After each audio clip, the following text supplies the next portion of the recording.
Paul Grayson back again with another career mode part. Forza Ferrari, we need to bounce back here in Spain.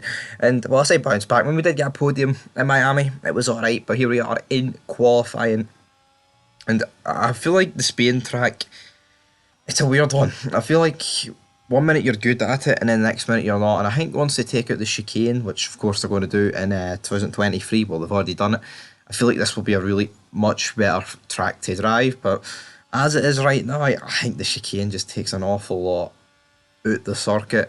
I mean, I still think in the game it's easy enough to overtake, but I think maybe taking out that final chicane, it will maybe overpower it in the game, personally. But if we go into Q1, I don't know what happens, right? I think it's a glitch with the game.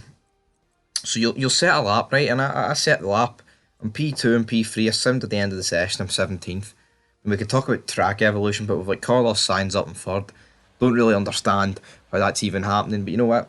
Last time out, we got podium for P20. What can we get for P17? Even Lewis Hamilton down in 15th. So the Mercedes not having a good drive. But Charles Leclerc starting on pole position. We've got Lando Norris in the McLaren as well down. But look at that. Vettel's backed up Stroll. He's backed up Kevin Magnussen. We try and hang it around the outside. But I mean, it's all just important to survive the opening lap. Look at Carlos Sainz, who we replaced during the Williams. I think he's done a really good job for Williams this season. Like, I'm not going to bury the guy too much, but as we try and hang it around the outside, he loses the back end, almost puts us in the wall, but we managed to get the manoeuvre done. As up next is Lewis Hamilton for P13. As you can see, easy peasy lemon squeezy. I mean, he's stuck in behind Vettel. I don't understand why there isn't more movement from the AI on the opening lap. I think it is a bit stupid why they would just sit in behind and break single file. I get it, right? People will be like, it's hard to program that. I mean, it's 2023, right? I don't understand why that can't be programmed in the games. You look at some of the, like, how some games are programmed.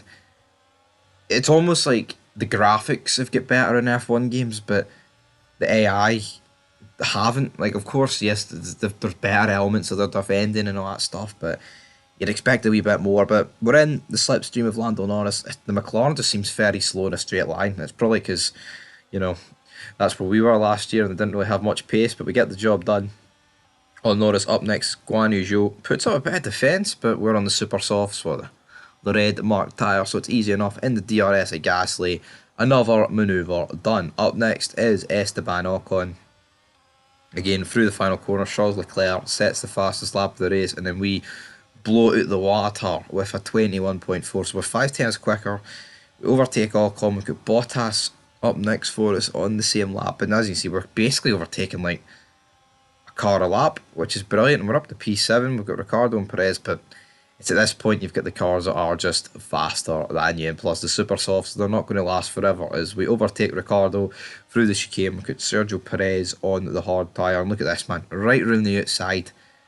He does get a snappy oversteer, which helps us big time. Moving on to lap 7, we're in the DRS of George Russell, lap 8. I mean, we'll probably pit up at lap 10 and maybe try and eke out the hard tyres for 23 laps and see what we can do. But Alexander Albon in the podium positions. I mean, what a drive he's doing. But lap 10, like I said, we do pit for the hard compound tyre. We could have, I mean, you could pit for the medium and then go soft. And 2-stopper, I prefer that. I preferred constant attacking, but I just couldn't be arsed fighting my way through the field again like I've already did. So moving on to lap 14, Vettel hasn't pitted. DRS, he's got no answer to us. But on the hard tyre, like, it's extremely hard to get forward, but there's been no rain scheduled, despite the fact the race said there would be rain in this race. Carlos Sainz retires on lap 20, and Verstappen and Leclerc made their stops, but of course our tyres are a bit older than theirs. As we run wide, it was just a bit of a stupid mistake, and then George Russell